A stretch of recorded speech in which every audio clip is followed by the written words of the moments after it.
Hi ಎಲ್ಲರಿಗೂ ನಮಸ್ಕಾರ. Welcome back to my channel. ನಾನು ಇವತ್ತು ನಾಗರ ಪಂಚಮಿಯ ಸ್ಪೆಷಲ್ ಶೇಂಗಾ ಉಂಡೆ ಮಾಡ್ತಾ ಇದ್ದೀನಿ. ಹಬ್ಬದ ನೈವೇದ್ಯಕ್ಕೆ ಸಾಂಪ್ರದಾಯಿಕ ಶೇಂಗಾ ಉಂಡೆ ಮಾಡೋದು ತುಂಬಾನೇ ಸುಲಭ. ಹಾಗೆ ಇದನ್ನ ಕಡಿಮೆ ಪದಾರ್ಥಗಳಲ್ಲಿ ಮಾಡಬಹುದು.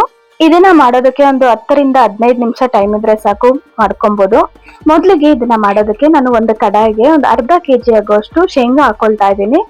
ಕಡಲೆ ಬೀಜನ ಮೀಡಿಯಂ ಫ್ಲೇಮ್ ಅಲ್ಲೇ ನಾವು ಇದನ್ನ ಚೆನ್ನಾಗಿ ಫ್ರೈ ಮಾಡ್ಕೊಬೇಕಾಗತ್ತೆ. ನಮ್ಗೆ ಚೆನ್ನಾಗಿ ಕಲರ್ ಚೇಂಜ್ ಆಗೋವರೆಗೂ ನೋಡಿ, ಈ ತರ ಆಗೋವರೆಗೂ ನಾವು ಚೆನ್ನಾಗಿ ಫ್ರೈ ಮಾಡ್ಕೊಬೇಕು. ಈ ತರ ಫ್ರೈ ಮಾಡ್ಕೊಂಡಾದ್ಮೇಲೆ ಇದು ತಣ್ಣಗಾದ್ಮೇಲೆ ಇದ್ರ ಸಿಪ್ಪೆನೆಲ್ಲ ನಾವು ತೆಗಿಬೇಕಾಗತ್ತೆ.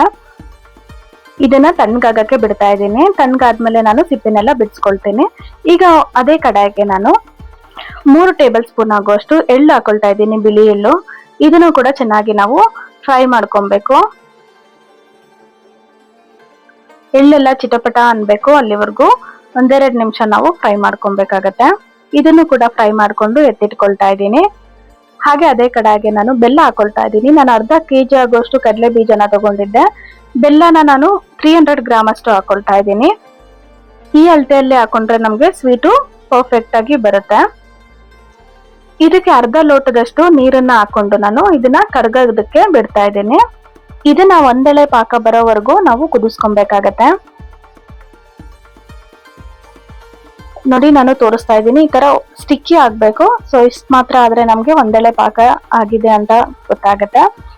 ನಾನು ಕಡಲೆ ಬೀಜನೆಲ್ಲ ಬಿಡಿಸಿ ನೋಡಿ ಈ ತರ ರೆಡಿ ಮಾಡ್ಕೊಂಡಿದ್ದೀನಿ. ಇದನ್ನ ಮಿಕ್ಸಿ ಜಾರ್ ಅಲ್ಲಿ ಹಾಕೊಂಡು ನಾನು ತರ್ತರಿಯಾಗಿ ರುಬ್ಕೊಳ್ತೀನಿ. ಜಸ್ಟ್ ನಾವು ಆನ್ ಆಫ್ ಮಾಡಿದ್ರೆ ಸಾಕು. ತುಂಬಾ ನುಣ್ಣಗೆ ರುಬ್ಕೊಂಡ್ರೆ ಚೆನ್ನಾಗಿರಲ್ಲ. ಒಂದು 4 ಟೈಮ್ಸ್ ನಾವು ಆನ್ ಆಫ್ ಮಾಡ್ಕೊಂಡ್ರೆ ನಮ್ಗೆ ತರ್ತರಿಯಾಗಿ ಈ ತರ ನಮ್ಗೆ ರೆಡಿ ಆಗತ್ತೆ. ಇಷ್ಟು ಮಾತ್ರ ಆದ್ರೆ ಸಾಕು. ಸ್ವಲ್ಪ ನಮ್ಗೆ ಬಾಯಿಗೆ ಸಿಗ್ಬೇಕು ತಿನ್ನೋವಾಗ. ಸೊ ಆ ತರ ರುಬ್ಕೊಬೇಕಾಗತ್ತೆ. ಇದನ್ನ ನಾನು ಒಂದು ಪ್ಲೇಟ್ಗೆ ಹಾಕೊಳ್ತಾ ಇದ್ದೀನಿ. ಹಾಗೆ ನಾನು ಇದ್ರ ಜೊತೆಗೆ ಫ್ರೈ ಮಾಡಿರುವಂತ ಎಳ್ಳು ಕೂಡ ಹಾಕೊಳ್ತಾ ಇದ್ದೀನಿ. ಇದ್ರ ಜೊತೆಗೆ ನಾನು ಒಣ ಕೊಬ್ಬರಿ ಕೂಡ ಹಾಕೊಳ್ತಾ ಇದ್ದೀನಿ. ಒಂದು 3/4 ಕಪ್ ಆಗುವಷ್ಟು ಒಣ ಕೊಬ್ಬರಿನ ಹಾಕೊಬೇಕಾಗತ್ತೆ. ಹಾಕ್ಬಿಟ್ಟು ಇವೆಲ್ಲಾನು ಚೆನ್ನಾಗಿ ಮಿಕ್ಸ್ ಮಾಡ್ಕೊಬೇಕು. ಎಲ್ಲ ಮಿಕ್ಸ್ ಮಾಡ್ಕೊಂಡಾದ್ಮೇಲೆ ಬಿಸಿ ಪಾಕನ ಇದಕ್ಕೆ ಹಾಕೊಂಡು ಮಿಕ್ಸ್ ಮಾಡ್ಕೊಬೇಕು. ನಾನೊಂದು ಫಿಲ್ಟರ್ ಅಲ್ಲಿ ಈ ತರ ಹಾಕೊಳ್ತಾ ಇದ್ದೀನಿ. ಬೆಲ್ಲದಲ್ಲಿ ಏನಾದ್ರೂ ಇದ್ರೆ ನಮ್ಗೆ ಈ ತರ ಫಿಲ್ಟರ್ ಆಗತ್ತೆ. ಈ ತರ ನಾವು ಹಾಕೊಂಡ್ಬಿಟ್ಟು ಇದನ್ನ ಚೆನ್ನಾಗಿ ಮಿಕ್ಸ್ ಮಾಡ್ಕೊಬೇಕು.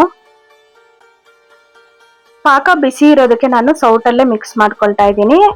ತಣ್ಣಗಾಗಿದೆ ಅಂತ ಅನ್ಸಿದ್ರೆ ನೀವು ಕೈಯಲ್ಲೂ ಕೂಡ ಮಿಕ್ಸ್ ಮಾಡ್ಕೊಬಹುದು.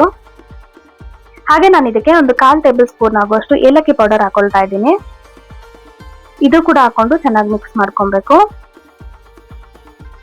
ಇಷ್ಟನ್ನು ಚೆನ್ನಾಗಿ ಕಲಿಸ್ಕೊಂಡು ನಾವಿವಾಗ ಕೈಗೆ ಸ್ವಲ್ಪ ತುಪ್ಪ ಸವರ್ಕೊಂಡು ನಾವು ಉಂಡೆ ಮಾಡ್ಕೊಬೇಕಾಗತ್ತೆ. ಸ್ವಲ್ಪ ತುಪ್ಪನಾದ್ರೂ ಸವರ್ಕೊಬಹುದು, ಇಲ್ಲಾಂದ್ರೆ ಸ್ವಲ್ಪ ನೀರಲ್ಲಿ ಕೈನ ಅದ್ಕೊಂಡು ಬೇಕಾದ್ರೂ ನಾವು ಉಂಡೆನ ಮಾಡ್ಕೊಬಹುದು. ಸ್ಟಿಕ್ಕಿ ಅಂತ ಅನ್ಸಿದ್ರೆ ನೀವು ಸ್ವಲ್ಪ ನೀರನ್ನ ಅದ್ಕೊಂಡು ಉಂಡೆ ಮಾಡ್ಕೊಬಹುದು. ನೋಡಿ, ನಾನು ಈ ತರ ಉಂಡೆಗಳನ್ನ ರೆಡಿ ಮಾಡ್ಕೊಳ್ತಾ ಇದ್ದೀನಿ. ಎಲ್ಲಾ ಉಂಡೆಗಳನ್ನ ನಾನು ಸ್ವಲ್ಪ ಕೈಗೆ ತುಪ್ಪ ಸವರ್ಕೊಂಡೆ ಉಂಡೆಗಳನ್ನ ರೆಡಿ ಮಾಡ್ಕೊಂಡಿದ್ದೀನಿ. ತುಂಬಾನೇ ಬೇಗನೆ ನಮ್ಗೆ ಈ ತರ ಉಂಡೆಗಳು ರೆಡಿ ಆಗುತ್ತೆ. ತುಂಬಾನೇ ಸುಲಭವಾಗಿ ರುಚಿಕರವಾಗಿ ನಾಗರ ಪಂಚಮಿಗೆ ಶೇಂಗಾ ಉಂಡೆಗಳನ್ನ ಈ ತರ ಮಾಡ್ಕೊಳ್ಳಿ. ಹಬ್ಬದಿನ ನೈವೇದ್ಯಕ್ಕೂ ಮನೆಯವರ ಜೊತೆ ಸವಿಯಲು ತುಂಬಾನೇ ಚೆನ್ನಾಗಿರುತ್ತೆ.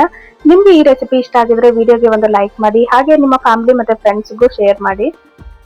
ಹಾಗೆ ನಮ್ಮ ಚಾನೆಲ್ನ ಸಬ್ಸ್ಕ್ರೈಬ್ ಮಾಡೋದನ್ನ ಮರಿಬೇಡಿ. ಎಲ್ಲರಿಗೂ ನಾಗರ ಪಂಚಮಿಯ ಶುಭಾಶಯಗಳು. Thanks for watching.